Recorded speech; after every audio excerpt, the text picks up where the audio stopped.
อีกหนึ่งประเด็นที่นายกพูดเรื่องความมั่นใจบอกอยู่ในมือปปชอยู่ในองค์กรอิสระ ช่วยไหมคำนี้ ไม่ วันนี้ต้องถามก่อน เราพูดจากตรรกะความรู้สึก เอาความรู้สึกเข้ามาวัดด้วยนะ และเอาข้อเท็จจริงมาจับอีกทีหนึ่ง ความเชื่อถือของปปชกับรัฐบาลนี้ กับรัฐบาลนี้นะ ขนาดไหน ความสัมพันธ์ในเชิงบวก ความสัมพันธ์ในเชิงลบอันมีนัยยะสำคัญเนี่ย และนายกจะไปฝากไว้ที่ปปช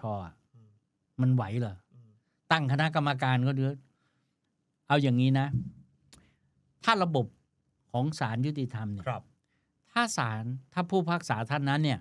เคยไปเกี่ยวข้องหรือต้องไปตัดสินคู่กรณีคู่ความเนี่ยที่เขาเป็นญาติกันเกี่ยวข้องกับตัวเองอะไรเนี่ยและมีคนค้านมาเขาเรียกตั้งข้อรังเกียจผู้พิพากษาคนนั้นเนี่ยจะต้องถูกออกจากการเป็นผู้พิพากษาที่พิจารณาคดีนั้นเลยแม้ว่าคุณจะเป็นคนเที่ยงธรรมเที่ยงตรงแค่ไหนในอดีตจะเป็นประวัติขาวสะอาดยังไงใช่ต้องออกการจากการพิจารณาคดีนั้นที่ผมพูดตรงนี้เพราะผมจะเทียบเคียงให้เห็นว่าท่านปลัดกระทรวงมหาดไทยไม่ได้กล่าวนั่นนะข้อเท็จจริงก็ปรากฏเลยท่านติดตามท่านนายกมามากเลยจนคนมีความรู้สึกว่าสนิทกันกับท่านนายกมากโอเคในสายบังคับบัญชาก็ว่าไปแต่มันเกินมันสนิทสนมเกินความรู้สึกแล้วปลัดกระทรวงอื่นๆไม่เห็นตามรัฐมนตรีแบบนั้นอ่ะคือท่านไปทุกงานไปทุกงานแล้วไม่ว่าจะเป็นทางการหรือไม่เป็นทางการเจอทั้งหมดประเด็นมันมีอยู่งี้ครับ เรื่องนี้เนี่ยมันเกิดขึ้นในกระทรวงมหาดไทยโดยเฉพาะกรมส่งเสริมปกครองท้องถิ่นท่านปลั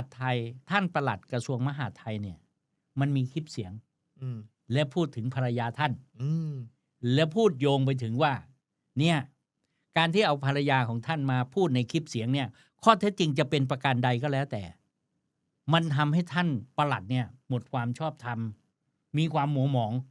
ในเรื่องที่เกี่ยวขึ้นดูจะมีผลประโยชน์ทับซ้อนละท่านนายกไปตั้งท่านปลัด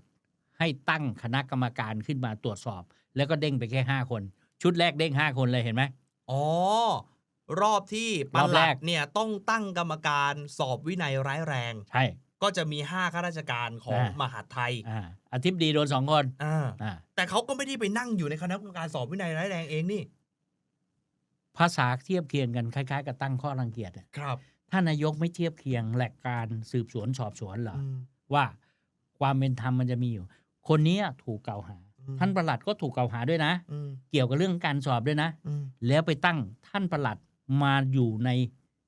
ชุดคนที่จะตั้งคนมาสอบคนที่ถูกร้องเรียนมันจะได้ข้อเท็จจริงได้ไงนี่คือความไม่สบายใจ